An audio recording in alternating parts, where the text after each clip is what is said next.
haba ng utak at ang galing talaga umarte ng pinsan mo na yan. Nakalain mo yun, change tactics talaga. Pero careful ka dyan sa mga bait-baitan niya na yan, ha? Alam nating may kasamang masamang plano yan.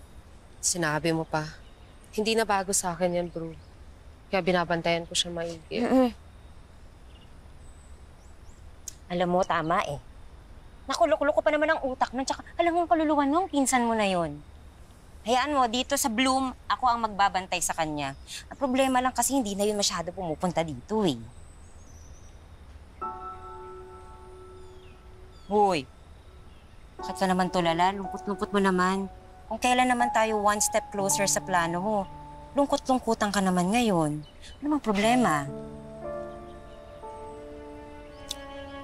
Sa kasi sa napag-usapan namin ni Darius, bawal akong lumapit kay Cheska. Pero ang hirap-hirap. Andyan na yung anak ko, pero hindi ko siya pwedeng malapitan, mahawakan. Ayoko naman suwayin si Darius. Dahil alam kong mainit pa rin ang mata nila sa akin. At ayokong makahanap sila ng butas.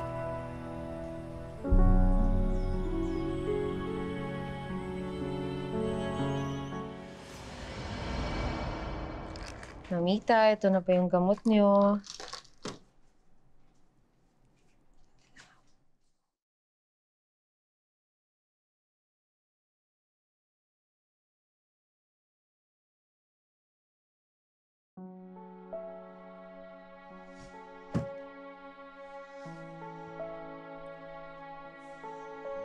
Mamita, nag-aalala po ako kay Cheska.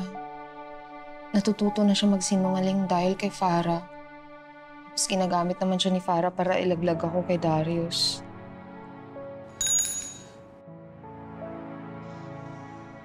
Buti na lang naalala pa ni Cheska lahat ng tinuro ko sa kanya. Kaya kailangan ko mabawi ang pamilya ko.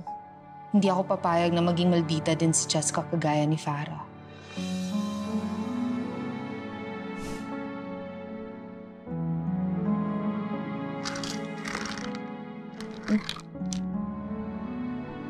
Konti na lang yung mga gamot mo, Mamita. Kailangan na natin bumili ulit. Manang Biring? Manang Biring? Ano po yon? Konti na lang po kasi yung gamot ni Mamita. Kailangan ko yung reseta para ako nang bumili.